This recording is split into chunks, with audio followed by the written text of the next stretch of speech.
buenos días, ¿cómo les va? Empezamos una nueva emisión de Los Siete Locos con 3 autores, hoy en el programa, 3 autores muy interesantes. Claudia Aboaf, primera vez que viene acá al piso Claudia Aboaf, con este libro Astrología y Literatura, Diálogos Cósmicos, donde analiza la relación entre Borges y Jules Solar desde la astrología, y también la de Alejandra Pizarnik y Silvino Campo. Un enfoque nuevo, ¿no? Muy original. Claudio Seiger con su libro Infancia en Mataderos, es una novela con muchos elementos autobiográficos, también muy interesante. Y en el primer bloque vamos a presentar a un excelente escritor que acaba de sacar un nuevo libro, y ahí lo presentamos y charlamos con él. Ahí va. Juan José Becerra nació en Junín, provincia de Buenos Aires, en 1965. Escritor, periodista y guionista. Es autor, entre otros títulos, de Patriotas, El artista más grande del mundo, Fenómenos argentinos y Felicidades. Amor es su último libro publicado. Bueno, acá lo tengo, Amor, de Juan José Becerra. Vamos a ver, no es tan fácil hablar de este libro, es un libro muy atractivo y muy complejo. Vamos a decir que empieza con un compilador en el año, ¿qué año? 2123. 2123, un compilador que se llama Juan José Becerra. En el 2123 está haciendo una investigación sobre qué era ese sentimiento que tenían en el siglo XX y principios del XXI, el amor. ¿Qué es eso? ¿No? Bueno, lo veo difícil firmar algo en 2123. Acá está, eso dice el libro. Eso lo dice el libro, sí, el libro puede decir lo que quiera. Ajá. Bueno, no, pues es que a mí me resulta muy difícil explicar lo que hago últimamente. Siento como que... Pero acá tenemos que hacer un poco eso. Sí, puede sonar a chantada. Vos cualquier cosa me avisás. No, pero... Digo, no, me da la sensación de que primero que uno, bueno, no sé si uno, en el caso mío, cuando escribo no sé muy bien por qué escribo sobre algún tema. O sea, es como seguir algo que ves pasar. ¿Viste? No sé, un bicho, una luz, la seguís y eso genera un punto máximo de concentración o de distracción, no sé muy bien cómo es. Y en un momento te encontrás embarcado en una empresa que no sabes muy bien en qué consiste, en medio de un proceso que vos te diría que no administrás, y cuando, digamos, acaba esa especie de fascinación con el acto de escribir, resulta que tenés un libro y lo tenés que explicar. De golpe apareció un libro. Sí. Pero ya hemos hablado con tus libros anteriores. Yo me acuerdo Felicidad, el anterior. ¿Se acuerda con la foto de Cortázar, sí, ese montaje en la tapa? Hay como una aspiración de la novela total. Vos mismo lo dijiste acá sentado, que querés como poner todo en la novela, ¿no? Bueno, es que la novela... Eso es complicado. Es que la novela te da esa posibilidad. Tiene como un poder de absorción tan grande. Todo puede tiene un metabolismo como monstruoso. O sea, cualquier cosa que le metas adentro, la puede procesar. Vos dejás que fluya, vos te largás a ver qué pasa sin freno. A ver. Digamos que sí, es raro, digamos, decirlo, pero la sensación que tengo cuando escribo es un poco esa, de que está como fuera de mi control, o en todo caso yo no hago ningún esfuerzo por controlar lo que hago. Pero después, supongo que hay un gran trabajo, una vez que ya largaste todo eso de montaje, de edición o como quieras llamarlo, porque no son novelas que se escapan y dejan cabos sueltos, está todo muy, muy logrado, te diría. Es como que vos ves que hay una cantidad de cosas que se están cayendo y empezás a manotear y resulta que, bueno, tenés suerte si ninguna se te cayó al piso. Pero el tema de lo que decís del futuro, digamos, porque vamos a estar planteado un poco la historia así, me parece que posiblemente pueda suceder una cosa así dentro de unos siglos, de que se hable del amor como una experiencia de la que nadie tiene una memoria. De una etapa, claro, porque encima, aclaremos esto, hubo un momento en que se rompieron, se destrozaron todos los libros, nos enteramos leyendo, sí. Se recicla el papel, qué sé yo, para embalaje, y ya no quedan libros. Que puede ser una posibilidad también. Bueno, por eso, son abismos, ¿no? Sí, bueno, son como fantasías futuristas. Lo que me parece a mí es que por ahí lo que sí puede haber algún tipo de pensamiento en el libro es cierta idea de que el conocimiento hay como dos transmisiones clásicas del conocimiento, que es la experiencia personal o el concepto enciclopédico. Claro. Digamos, si vos lees en una enciclopedia qué significa la palabra amor, bueno, te lo va a explicar sin medida humana. Y por ahí es mucho más llevadero saberlo a través de la experiencia personal, pero no la de uno, la de los demás. Bueno, acá se toma un caso. Vamos a contar un poquito. Se toma un caso de una pareja y aparece... hay una novela dentro del libro, ¿no? El libro es más que esa novela, pero hay una novela que escribe un autor que se llama... Ya ni me acuerdo, bueno, Basualdo. No Basualdo. Sí. Yo digo porque Basualdo termina siendo un personaje importante en esta novela. Hay una novela de un tal Basualdo que les pide a una pareja a la que él conoce si los puede seguir en su vida cotidiana. Es una pareja compleja porque los dos están casados, cada uno por su lado, y etcétera, pero él los va siguiendo en su vida cotidiana y ellos aceptan como para tener un registro de la relación. Se la estudia como un fenómeno, ¿no? Sí. Eso es más o menos contemporáneo con nosotros, 2022, claro, 23, dice por ahí. Entonces... a mí me interesó mucho porque la figura de Basualdo va creciendo a medida que vamos leyendo esta novela, donde habla de los otros, habla de esta pareja. Pero va creciendo él, porque uno se pregunta que... Nosotros ya sabemos que se mató Basualdo de entrada, no estoy spoileando nada porque eso lo dice el libro de entrada, en un accidente. Y uno se va también involucrando con Basualdo, ¿no? Claro. Es compleja la novela, pero es un juego literario, a mí me pareció fascinante, sinceramente. Sí, por ahí... Muy atractivo. Por ahí el narrador, yo pienso que el narrador en general siempre tiene que presentarse. Sí. Siempre tiene que decir algo sobre él, acerca de quién es, porque las historias se escribe alguien. Y viste que hay como una especie de sustracción de la figura del narrador en las novelas clásicas, sobre todo, que es que parece que no narrara a nadie. Ajá. Nadie que sintiera, me refiero a eso. Y me parece que, bueno, que el narrador también tiene una vida. Va apareciendo. Y que se va filtrando poco a poco en la historia de los demás. Ah, sí. ¿Por dónde empezaste? Porque hay varias partes en el libro. El grueso del libro es esta novela que escribe Basualdo, ¿cierto? Pero además hay otras partes. Hay unos testimonios sobre la protagonista de la novela, creo que se llama Ana, sí, que es un ser bastante especial. Les pide amigos, enemigos, a todo el mundo que testimonie sobre ella. Para un archivo, no sé para qué. Bueno, porque viste que es difícil saber quién es uno. Sí. O sea, si a vos te dejan decir quién sos, sí, haces un panegírico, maravillas. Pero yo siempre tuve como la fantasía de que alguien me dijera quién soy de una manera coral y que en ese coro estuviesen presentes, y te diría con mucha intensidad, las personas que no me quieren. Era una las fantasía personas a las que no le gusto, digamos. Esos tendrían mucho que decir sobre nosotros. Seguro. Entonces me parece que el mecanismo por ahí es ese, que es un mecanismo que parece raro, porque por lo general cuando uno pregunta por una persona no es para hablar mal, pero me parece que sí, es como una biografía rara, sí. Y que lo que aparece también ahí es como la presencia de ese personaje, que en realidad es una persona para el libro, con la idea de que ha tenido una vida ese personaje. O sea, que entra al libro, pero que hay una vida anterior a esa historia. Claro, esa historia de amor. Y después no sé muy bien qué hice. Qué sé yo, me cuesta mucho explicarlo. Bueno, hay, por ejemplo, la pareja de Ana, su amante, es un poeta, y un poeta muy, muy importante, muy afamado poeta. Y entonces hay una entrevista a ese poeta, que también me pareció un gran logro, porque hay dos versiones de la entrevista, la desgrabación completa y la entrevista publicada en el Paris Review, una revista por el estilo. Y entonces es el mismo texto, pero no. Bueno, lo que más interesa, creo yo, es lo que está fuera siempre de los encuentros recortados. Por ejemplo, si el público supiera lo que hablamos antes de empezar. Todo lo que pasó antes de empezar este programa, que fue un día muy complicado acá en el estudio. Sería mucho más atractivo para la persona que nos está viendo, ¿no te parece? Si apareciera todo eso filmado. Entonces todos esos restos, todos esos incidentes que hay en las conversaciones. Ya veo que todo lo que pasó ya acaba de salir en la próxima novela de Becerra. Mira, puede ser.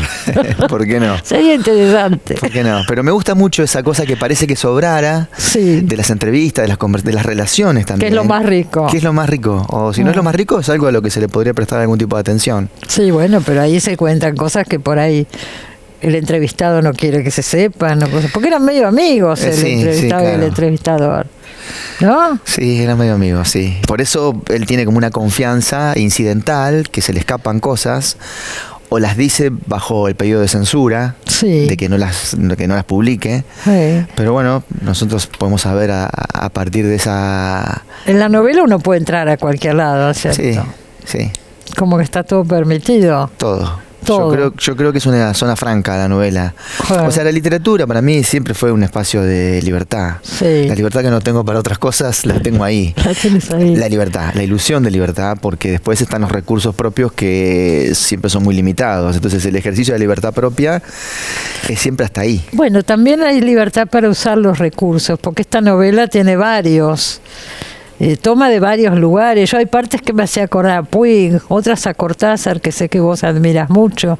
Tiene algo de todo eso, ¿no es cierto? Sí, bueno, el tema de las voces, yo en algún momento pensé, hace ya muchos años, ¿no? Viste que los años pasan bastante rápidos.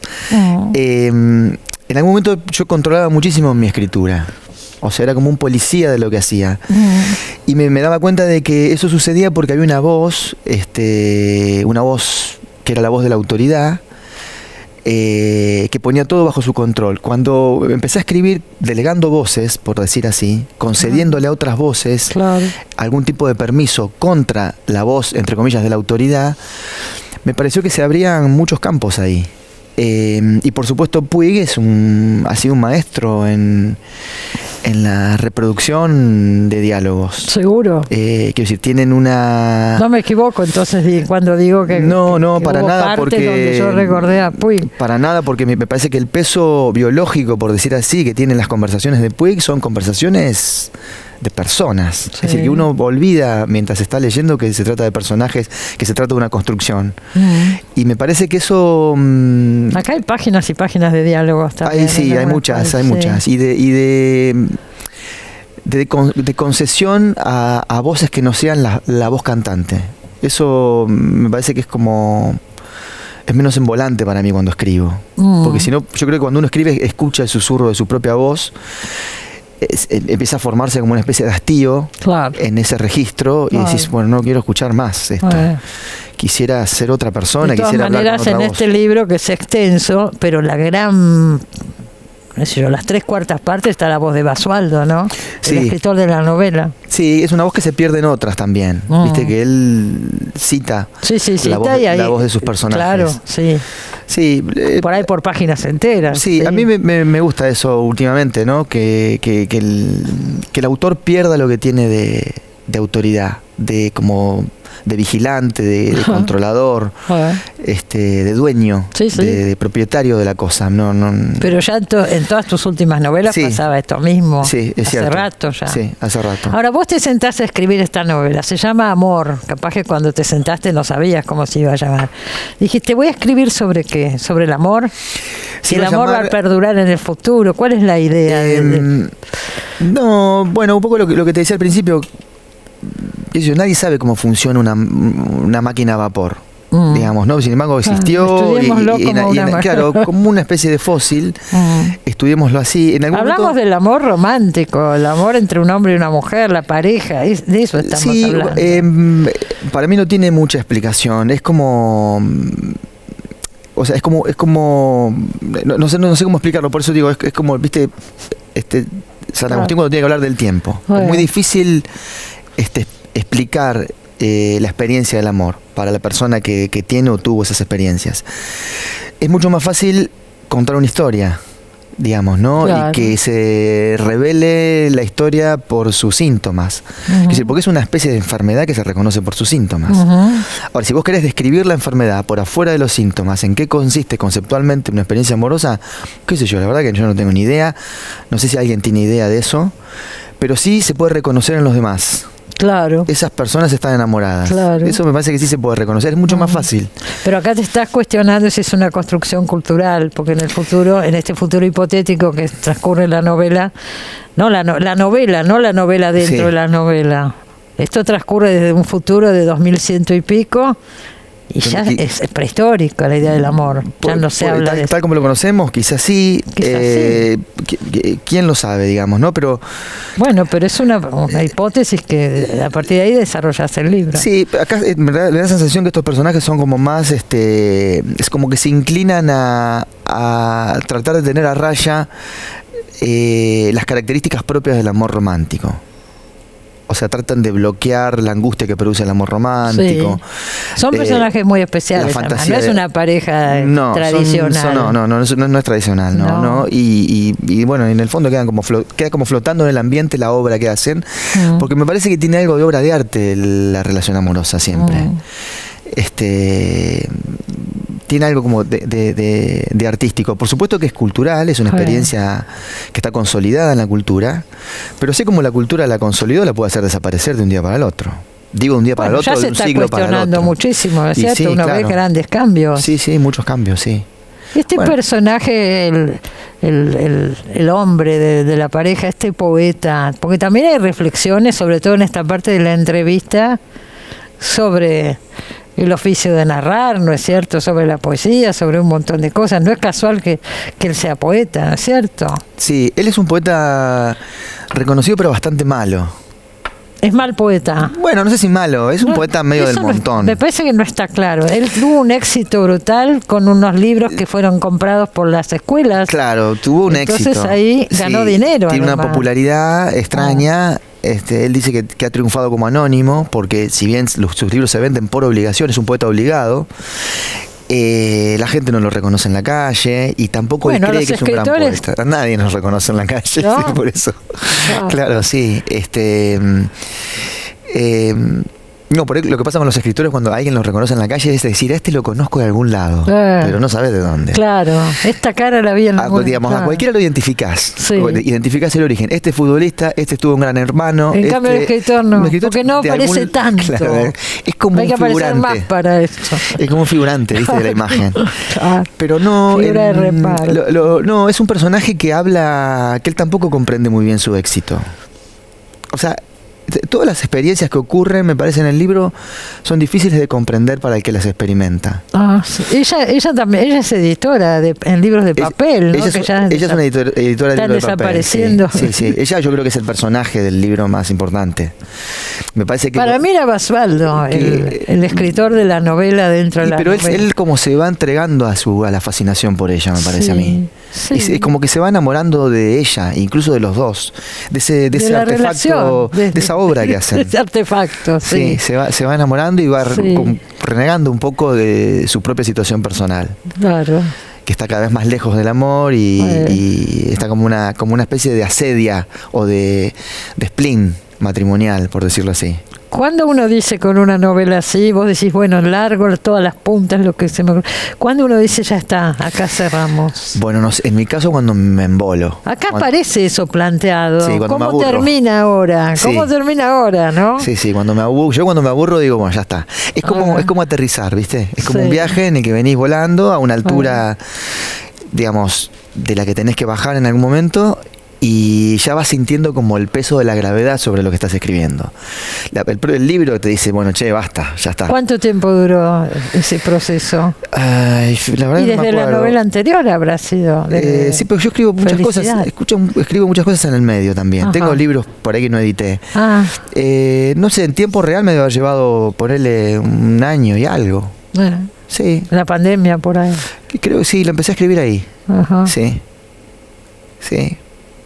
¿Y ahora qué va a venir? No sabemos todavía. Y ahora qué sé yo, ahora estoy escribiendo unos cuentos porque siento que soy muy malo para eso. Y yo creo que nunca leí cuentos tuyos. No, ¿se publicaron? No hay. Hay 2 cuentos publicados en un libro chiquitito. Ajá. Tengo unos cuentos de hace muchos años, pero justamente como es algo que no me resulta familiar, me parece que tiene como bastante onda relacionarme con eso, por desconocimiento, por ignorancia del género.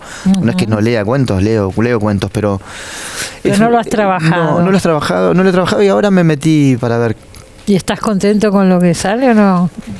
Todavía no. Nunca. ¿Nunca? ¿Con esta novela tampoco? No, nunca.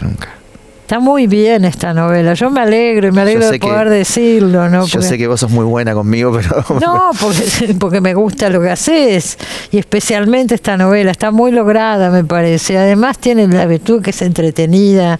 Se lee con mucho interés. Por lo menos eso me pasó a mí. No es una novela fácil, no se crea que va a agarrar un libro. Hay que involucrarse, hay que entrar en este juego. Pero pienso que está muy bien. Bueno, muchas gracias. Me alegro de tenerte acá, de verdad. Muchas gracias, yo encantado de venir siempre. Bueno, vamos a esperar los cuentos entonces. Vamos a ver cuando los termine. Este corazón era el corazón de Maradona, dicen en un momento. Bueno, no precisamente ese. Corazón de la tapa, digo. Pero bueno, habrás visto que la tapa y el título son... Es como una especie de suma de clichés. ¿Y sí? Corazón. A mí no me avergüenza para nada eso. No. O sea, me parece que para escribir lo único que uno no tiene que tener es vergüenza. Eso es interesante. Y me parece que... Alargar todas las inhibiciones. Y si no, no tiene mucho sentido hacerlo. Claro. Y digamos, el amor representado por el corazón es como lo más trillado que se puede haber, digamos. Sí. Pero a mí me parecía que en este caso el corazón tenía que ser un corazón como de carnicería. Ajá. Me puse medio pesado con la editorial para que lo hiciéramos, y la verdad que la gente que hizo la tapa, yo creo que la hizo de una manera extraordinaria, porque lograron, primero que es como una caja de museo, con un corazón que aparece dentro de un libro. Pero se habla dentro del texto del corazón de Maradona. Sí, se habla del corazón de Maradona, sí. Pero no es este. No, ese no, ese es un corazón como de carnicería que está como... medio... No sé si es así exactamente el corazón, porque adentro en el libro se habla en algún momento de esto, de la forma. No sé cómo será el corazón de Maradona. Yo tengo una... Bueno, pero viste que está en un lugar, el corazón de Maradona, en un lugar de Estado, como si te dijese la dirección de patología forense de la policía de la provincia de Buenos Aires. Está en un lugar, a mí me gustaría verlo. Pienso lo que dice el narrador, que debe ser el corazón que más sintió en la historia de la humanidad, porque ese corazón ha sido castigado. Ha pasado por muchas noches, ¿no? Y muchas cosas. Muchos disgustos y mucha felicidad. Bueno, imagínese, esto aparece en el libro como aparecen tantas otras cosas. Yo al ver la tapa me acordé de esto, ¿no? Sí, bueno, que yo creo que tenés razón, puede conectar con esa escena. Yo conecté enseguida, qué sé yo. Hay un corazón en la tapa. ¿Me empiezan a hablar de un corazón adentro? Sí, puede ser que sí, que tengas razón. Gracias por haber venido. No, gracias, Cristina. Bueno, hacemos el primer corte, enseguida volvemos.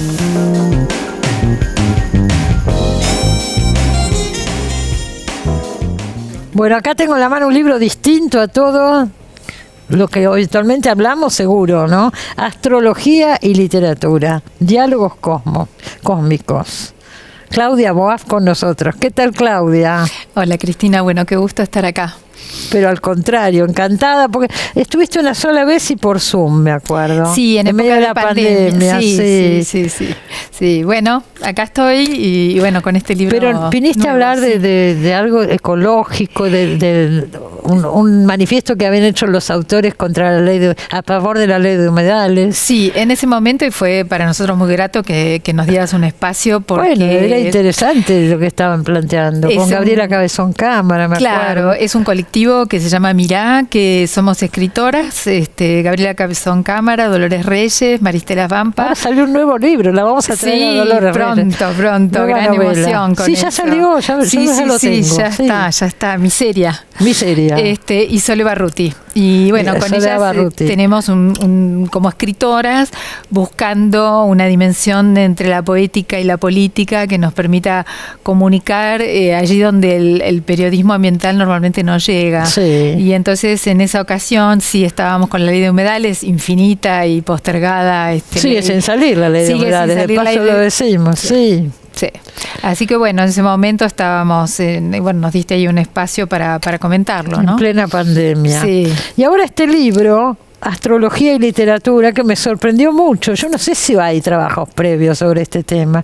Relacionar a Borges, por ejemplo, según su carta astral, su relación con Jules Solar, ¿no? Está basado sobre todo en dos relaciones, la de Silvina Ocampo con Alejandra Pizarnik y la de Jules Solar y Borges. Sí, mira, esto comenzó a partir de que, bueno, vivo en Tigre y que allí está, que a lo mejor la gente no conoce tanto esta casita de Jules que está en Dique Luján, donde él vivió los últimos años y falleció incluso allí.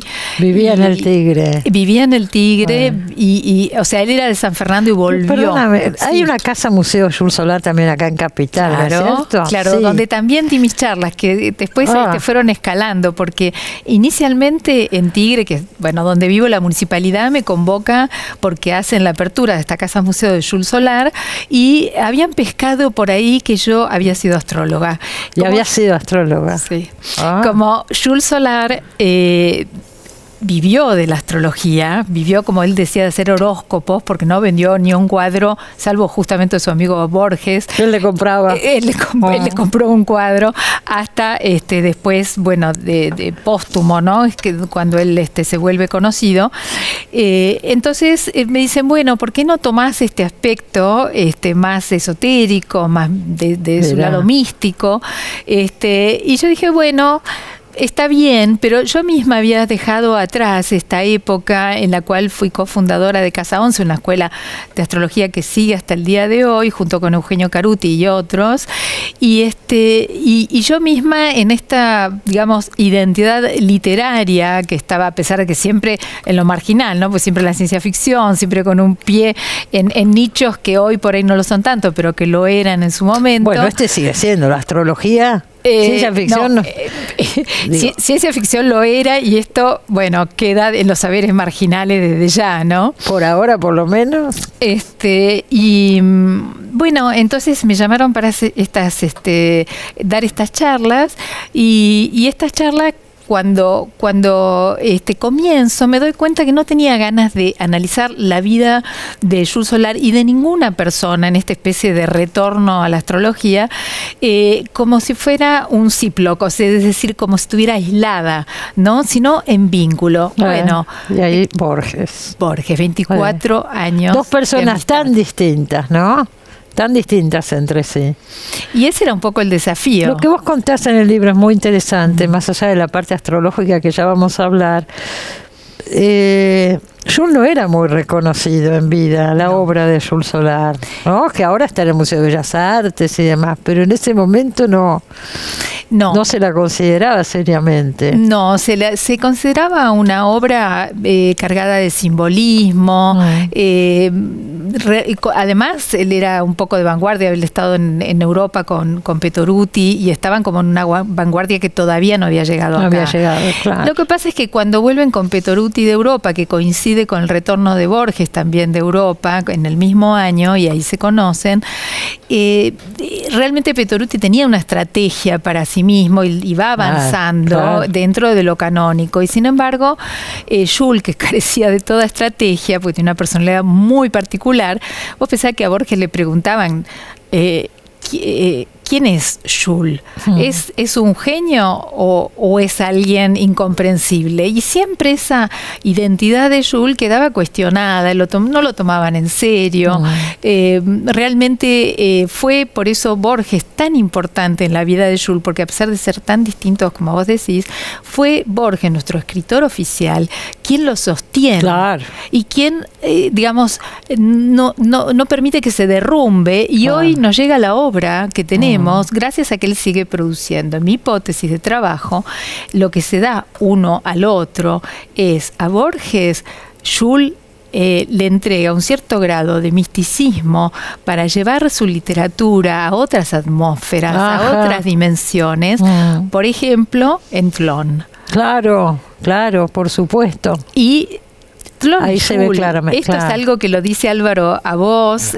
Tiene una biografía de Jules Solar, Álvaro Abós. Muy buena, y yo lo cito ahí. Y le robo ese título porque me parece muy exacto, muy preciso, porque toda la descripción del planeta, de Tlön, de los sabios que allí conviven, del genio que está por detrás de todo esto, jamás Borges, esta es mi hipótesis, podría haberlo escrito sin conocerlo a Jules, porque lo describe a Jules. Y que le regalaba, porque esto es lo hermoso de la co-creación, de lo que llamamos amistad, del magnetismo entre dos personas, que es eso tercero que sucede. Sí, claro. ¿No? Claro. Y ahí es donde yo puse el foco. Claro. En eso tercero que sucede. Vínculos que uno, viéndolo de afuera, estas personas ni se llevarían el apunte y hay algo que las une. Exacto. Y entonces esa fue la pesquisa, digamos, o la investigación que me animó, porque en estas charlas surgió que, bueno, me vino a escuchar distinta gente, también el periodismo, me invitaron a dar esta misma charla de Julie Borges acá justamente en la Casa Museo que vos mencionás, y luego el Museo ¿Dónde queda la casa? Queda en La Prida. La calle La Prida. Estuve una vez hace bastantes años. Hermoso. Sí, divino el lugar. Él vivió muchos años. Él vivió ahí, después se fue al Tigre y muere en el Tigre. Correcto. Mira, la del Tigre no es tan conocida. No, y es una casa muy sencilla, tenés que ver en la austeridad lindo, que él ¿no? Termina su vida, pero feliz, no un tipo resentido, eso es muy interesante. No era resentido. No, para nada, a pesar de que lo han perseguido, he tenido como personas que realmente hacían con deliberada intención críticas muy duras como Pagano de La Nación, que realmente no lo dejaban pasar, ¿no? O sea, no lo dejaban no permitían, claro, a partir de esos comentarios, que entrara en el circuito artístico. De tal manera que este libro me lo empezaron a pedir. Ajá. Y yo lo demoré, pues yo también tuve que superar mis propias fronteras internas y establecer este diálogo. Vos sabés hacer una carta astral, por lo sí, que leí Cristina, acá. ¿querés darme me encantaría. Hacemos en vivo. La hacemos ahora en el aire. Me encantaría. Pero digo, vos decís cosas como, a ver, para entender algunas características Borges, la timidez de Borges, ¿no? Exacto. Se puede analizar también desde este punto de vista. Aporta, digo. Sí, yo creo que aporta, amplía en la comprensión. Además, digamos, es una mirada, yo digo, sistémica, en el sentido de ver cómo eso funciona todo en el planeta Borges, digamos, cómo esto se va entrelazando. Claro. Y entonces hacemos una especie de disección de ciertos aspectos y vos decís, bueno, Borges era de Virgo. Cualquier virginiano sabe que se desespera por tener todo en casilleros, por tener todo bajo control. Digo, ser bibliotecario es como el músculo preciso que necesita un virginiano para ejercitarse en las fichas, en el ordenamiento. Pero después empezamos a ver otros aspectos que tal vez dentro de ese, digamos, escritor que mira la minucia, la palabra exacta y precisa, de pronto decimos, bueno, pero ¿cómo es que se vuelve tan popular y cómo de pronto pasa de una cosa muy constricta, muy ceñida a ciertos nichos, ¿no? y forma de escritura, a ser alguien que habla en radio, que llega a los hogares? ¿Qué pasa? Bueno, yo digo, acá hay un destino, el destino del ascendente en Cáncer, que es un destino que lo vuelve alguien cálido. Ojo, él podría, desde lo consciente, haber rechazado insistentemente esto. Una cosa es ver la carta y su sistema integrado, y otra cosa es con que uno se identifica con aquella partecita que resiste de la identidad y dice, yo soy así. Claro. No, pero mira que yo te veo así, pero vos también tenés... No, yo soy así. ¿No? Yo soy así indiscutible. Sí. Sin embargo,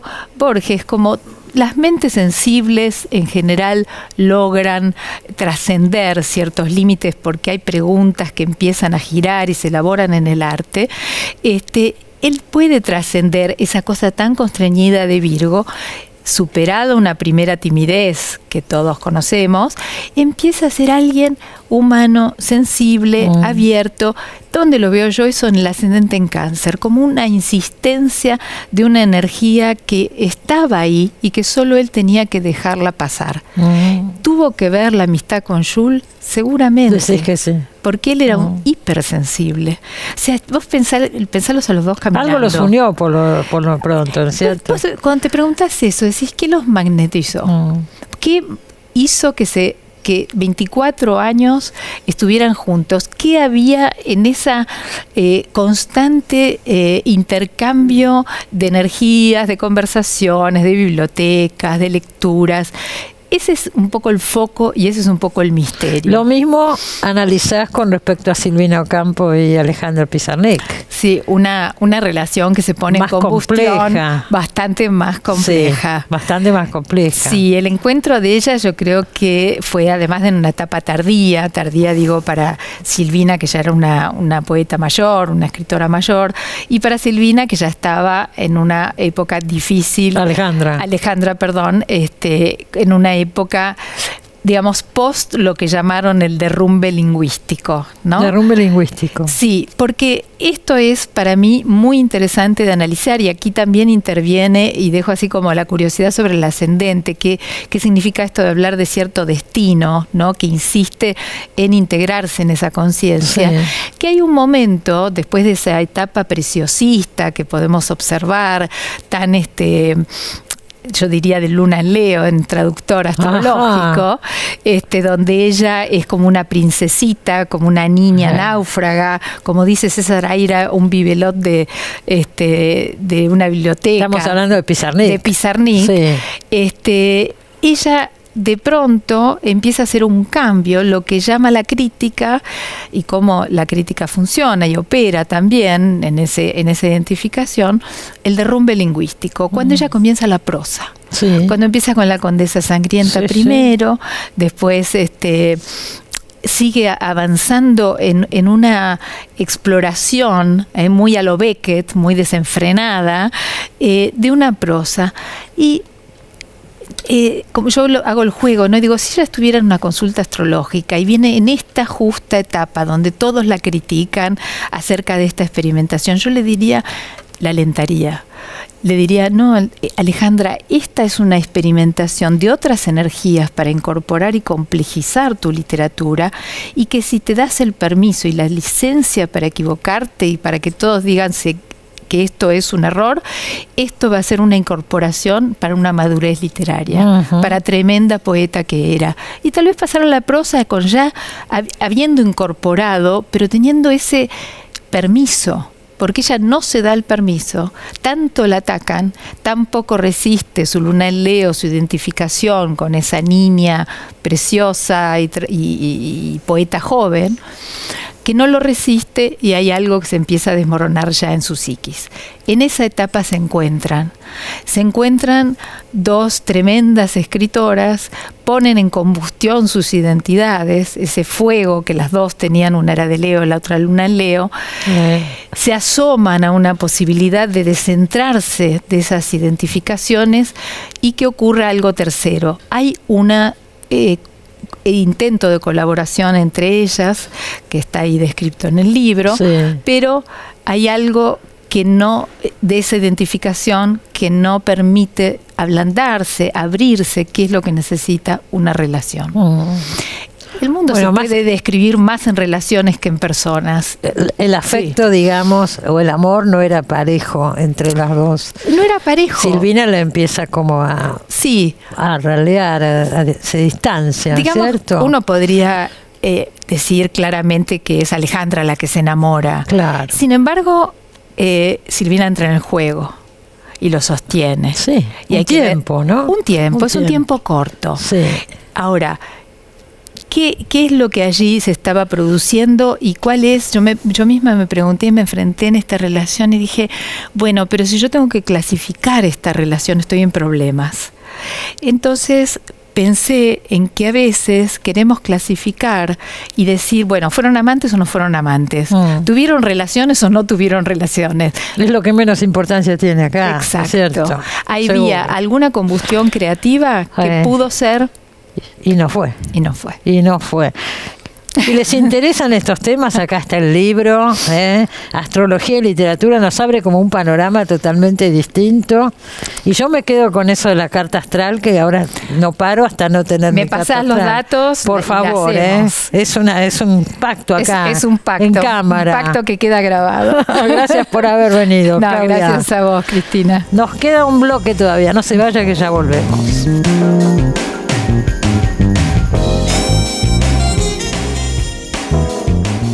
Bueno, Claudio Seijer con nosotros con su nuevo libro Infancia en Mataderos. Estaba pensando, hasta ahora el escritor de Mataderos era Sacomano, ¿no? Que ha escrito tanto y tan bien sobre Mataderos. Pero ahora surgió Claudio Seijer, que es una generación más joven, o sea que no convivieron en la infancia. No. Hemos hablado del tema. Me imagino. Hace poco. Ah, sí. A raíz del libro. Yo, por supuesto, reconozco una deuda, no solo como autor de, no como autor de Mataderos, pero sí también.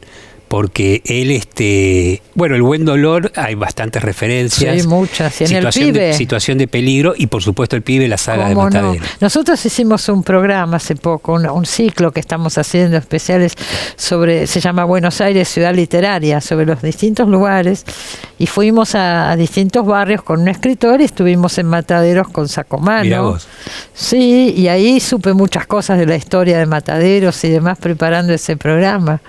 Pero yo no sabía que vos también eras de Mataderos. Bueno, hay una cosa muy curiosa que me está pasando con escritores y gente no escritores, llamémosle. Civiles. Que empiezo a encontrar, me dicen, sí, yo nací a 3 cuadras del Salaberry, enfrente del Hospital Salaberry, que está en la tapa y es clave en el libro. Sí, en el libro, yo ahora estoy viviendo en Mataderos, o sea, se destapó en Instagram, me sigue gente que se identifica como hinchas de Nueva Chicago. Mirá, el club de Mataderos. A pesar de que yo soy de Vélez, como mucha gente en Mataderos también, por el lado más bien del oeste, digamos. Sí. Pero me está pasando eso, es realmente un viaje que no esperaba. Que no esperabas. Vos contás en el libro, empieza con la muerte de tu padre y la vuelta a Mataderos, a una casa velatoria de Mataderos, sí, ¿no es cierto? Tal cual sucedió en la realidad. Y ahí se mueve todo lo de porque este periodo de la infancia.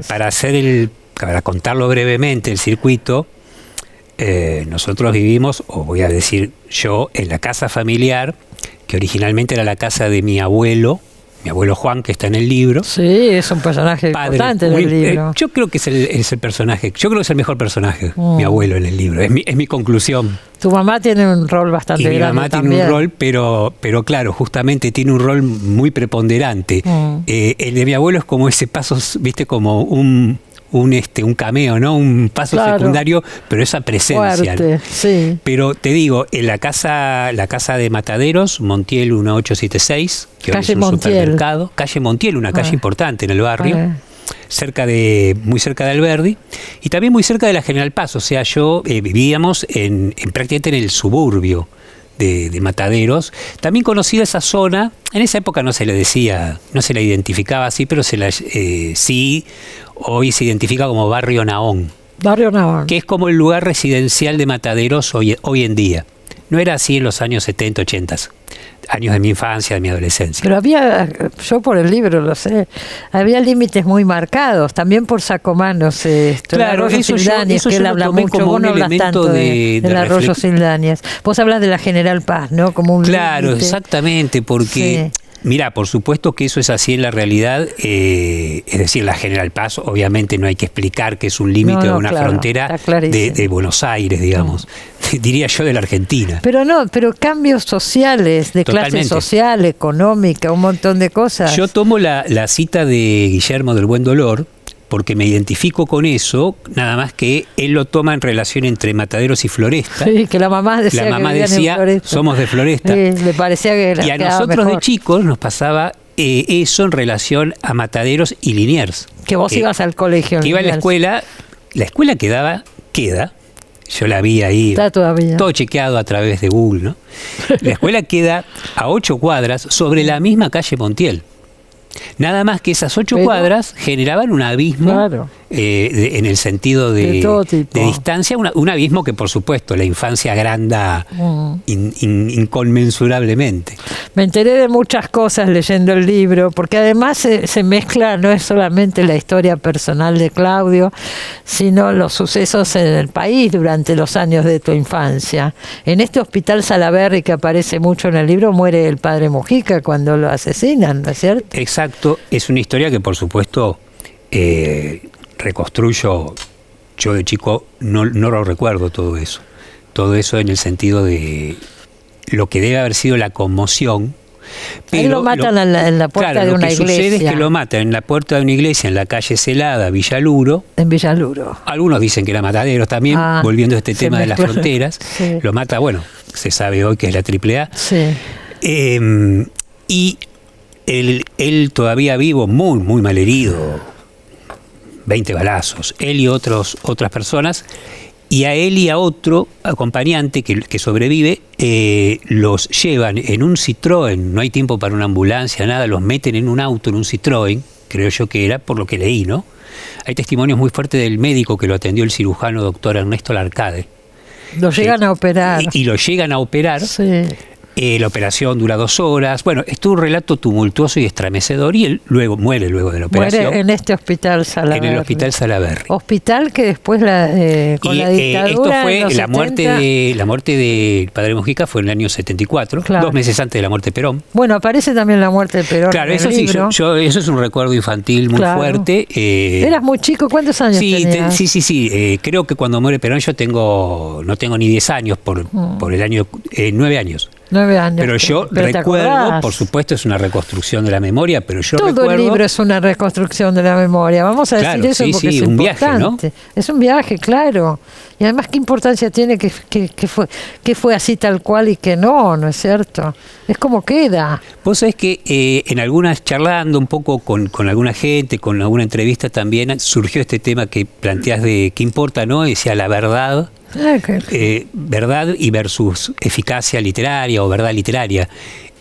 Vos sabés que, por supuesto, yo trabajé con la absoluta libertad en ese sentido, y sin embargo, bueno, por supuesto la tercera parte del libro no, pero no importa, quien lo lea se va a dar cuenta, pero sin embargo, hecha esa salvedad, todo es verdadero. Claro. Son hechos, ¿no es cierto? Son hechos porque pasó, porque la memoria lo reconstruye. El libro, vamos a decir, esto puedo decir, yo siempre tengo miedo hasta dónde hablar y hasta dónde no, para que el lector se sorprenda, como me sorprendí yo al leerlo. Pero hay un hecho traumático en un determinado momento que uno podría marcar el fin de la infancia, ¿no es cierto? Y ahí es donde uno dice, ¿fue realmente así? O yo lo viví así, o lo recuerdo así. Y ahí vos lo decís en el libro, ¿qué importancia tiene en definitiva? Sí. Eso me formó a mí, o sea, me constituyó también.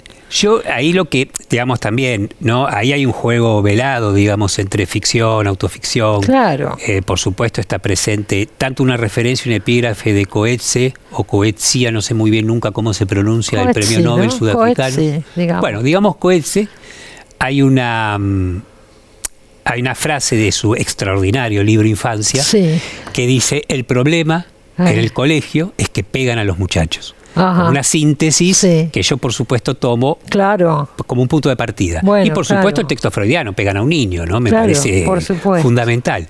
Pero fuera de eso, lo que te quería comentar es que eso que vos señalás y algunas otras, yo trabajé mucho el concepto de escena. Es decir, fragmentos, secuencias de fragmentos. Pero es que es lo que a uno le queda, es eso en definitiva. Exacto, lo que de alguna manera, un río de narrativa, un río de escritura, de lenguaje que en un momento desemboca en una escena. Y eso creo que, si lo logré, me parece que es lo que puede ser memorable para el lector. El libro es un libro que va contando experiencias y demás. Uno vive toda la época, aparece, qué sé yo, los emblemas de Mafalda, aparece, no sé, hay mucho de eso y bien. Pero digo, al final, es mi lectura, ¿no? Toma un vuelo poético de pronto, a partir de este episodio y del recuerdo, y ahí enlaza. Y quiero que hablemos un poco de eso, porque yo vi algunas notas que te hicieron, pero nadie te habló de Mishima. Sí, aparece Era por un poco para no spoilear, pero no es el problema, no, podemos hablar. ¿Podemos hablar un poquito? Claro que sí. Porque no es lo mismo lo que podemos contar que leerlo. Aparte tampoco es una novela, un policial, no es Muerte en el Nilo. No es Muerte en el Nilo. Que ahora está objetada también Muerte en el Nilo. Totalmente cancelada. La están cancelando a Agatha Christie. Eso yo no lo pienso tolerar. Pero pasan cosas que con Agatha no se metan. Bueno, volvamos a Mishima. Aparece un episodio de Confesiones de una máscara, el libro de Mishima, el autor japonés. Pero a partir de ahí aparece un recuerdo que pasó lo que vos contás que Mishima vivió ¿La última parte? Lo verdadero del viaje a Brasil. Lo verdadero de lo biográfico es, vamos a decirlo todo, como se dice. Lo verdadero de lo biográfico es hasta el viaje a Brasil. Cuando yo cuento el viaje que empieza, es decir, Mishima sale de Japón, acaba de publicar Confesiones de una máscara, estamos hablando del año, creo que es el 49, por ahí. O un poquito más, pero acaba de publicar Confesiones de la Máscara, se hace muy famoso en Japón, termina, es la posguerra, Japón ocupada por los norteamericanos. Cuando yo cuando digo sale de Japón para hacer un viaje a Europa, su viaje a Occidente, digamos. Claro. Con el pasaporte sellado por MacArthur, el general MacArthur, eso está en la biografía de Mishima. El viaje a Brasil hasta ahí es real. Cierto. Y yo ahí me tomé la licencia de que alguien se le acerca en Brasil en medio de los carnavales y le dice venir a ver una escena, por eso te decía lo de la escena, venir a ver una escena en Buenos Aires, en un lugar indeterminado, en ese momento todavía no se sabe, donde va a haber un espectáculo, por decirle así, opuesto al Carnaval de Río, que está identificado con el frenesí de los cuerpos, con el baile desenfrenado, etcétera, etcétera. El Carnaval de Río, que por otra parte él se las pasaba encerrado en el hotel porque no soportaba ni el calor, no soportaba nada. Bueno. Japonés en el Carnaval de Río. Japonés en el Carnaval de Río. Cuando todo esto sucede, ya estamos en un terreno como de una exfoliación. Ahí sí, lo que sigue, lo que se cuenta en el libro, es fruto de mi imaginación, pero algún lector seguramente puede reconstruirlo, se le puede hacer presente que lo que le pasa a Mishima en Buenos Aires y en concreto en Mataderos es un relato de Kawabata. Claro. Que es la casa de las geishas, de las 7 geishas, no me acuerdo el título exacto, donde se recrea, es decir, que según mi teoría, fue Mishima quien, gracias a haber vivido esa experiencia, le regala el relato a su maestro, su sensei, Kawabata. Ahora, todo esto uno podría decir, si me hace señas que se termina el programa, pero todo esto uno podría decir, ¿qué tiene que ver con la infancia de Mataderos? Bueno, tiene que ver, y para mí es un final lindísimo para este libro, pero tiene que leerlo para saber todo esto. Así que lo recomendamos, nos tenemos que ir. Infancia en Mataderos, de Claudio Seiger. Muchas gracias. Teníamos para hablar de tantas cosas, pero este programa se hace corto. El tiempo es tirano en televisión. El tiempo es tirano, Claudio. Gracias por haber venido. Muchas gracias. Nos vemos como siempre el sábado que viene. Buena semana para todos. Chao.